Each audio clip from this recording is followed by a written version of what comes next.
Hi friends, தென்னங்கீற்றோட வணக்கம். எல்லோரும் எப்படி இருக்கீங்க?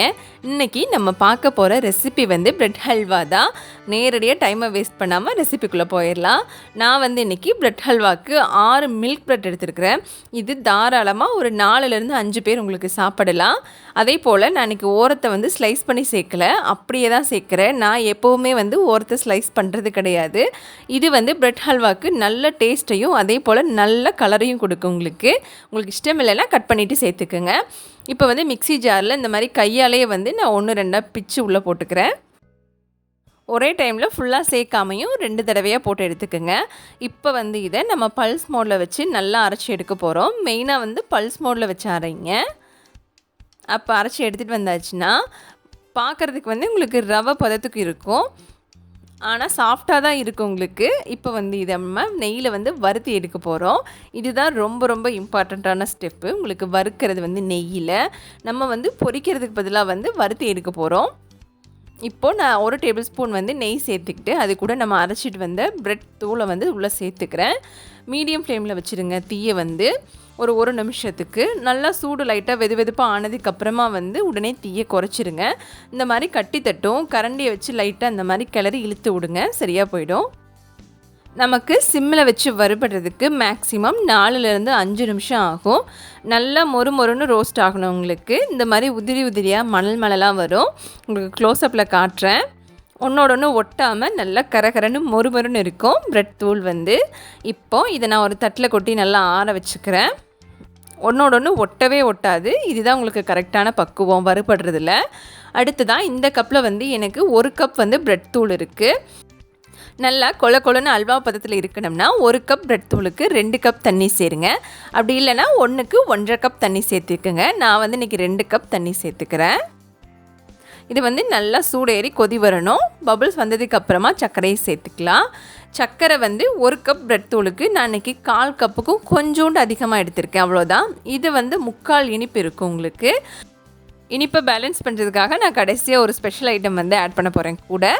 இப்போ இதை சர்க்கரையை உள்ளே சேர்த்துக்கலாம்.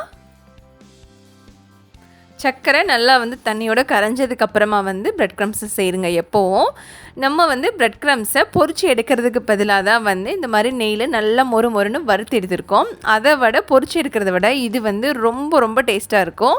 இப்போது உள்ளே கொட்டி கிளறிக்கலாம். நல்லா நம்ம வறுத்துட்டதுனால கட்டி தட்டாது. உங்களுக்கு கொஞ்ச நேரத்துலேயே நல்லா தண்ணியை இழுக்க ஆரம்பிச்சிடும் ப்ரெட். உங்களுக்கு பொதுவாக நான்ஸ்டிக் கடாய் இல்லைனா சில்வர் கடாய் யூஸ் பண்ணுறப்போ டேஸ்ட் கொஞ்சம் கம்மியாகிற மாதிரி எனக்கு ஒரு ஃபீலிங் இருக்கும்.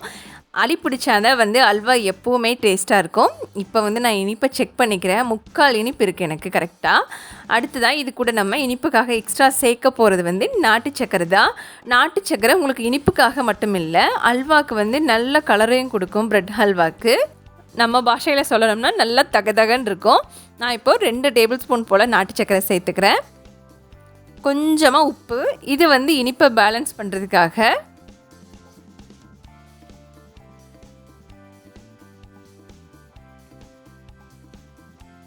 தண்ணி நம்ம 1 கப் பிரெட் தூளுக்கு 2 கப் சேர்த்ததுனால அடிப்பிடிக்குமோங்கிற பயம் வேண்டாம் உங்களுக்கு. அப்படியே ஆனாலும் லாஸ்ட்டு ஸ்டேஜில் தான் உங்களுக்கு அடிப்பிடிக்க ஆரம்பிக்கும். என்னடா இன்னும் நெய்யே சேர்க்கலைன்னு பார்க்காதீங்க. இதுக்கப்புறமா தான் நம்ம நெய் சேர்க்க போகிறோம்.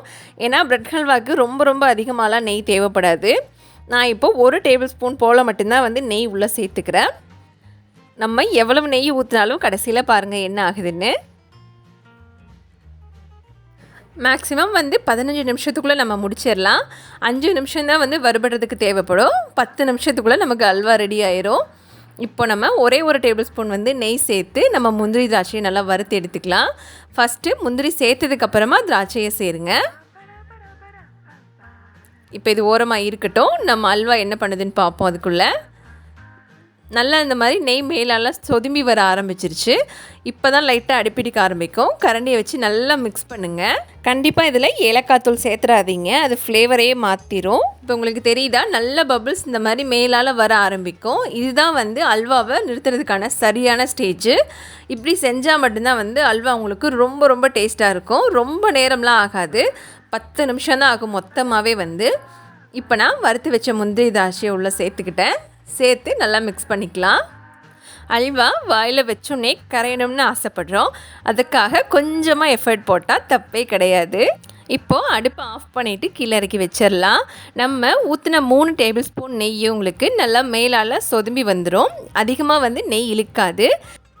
கண்டிப்பாக இதே மெத்தடில் ட்ரை பண்ணுங்கள். அல்வா வாயில் வச்சோன்னே கரையும். வீடியோ பிடிச்சிருந்தா வீடியோக்கு ஒரு பிக் தம்ஸ் அப். உங்கள் ஃப்ரெண்ட்ஸ் அண்ட் ஃபேமிலி கூட ஷேர் பண்ணுங்கள். நம்ம சேனலுக்கு சப்ஸ்கிரைப் பண்ண மறந்துடாதீங்க. தேங்க்ஸ் ஃபார் வாட்சிங்.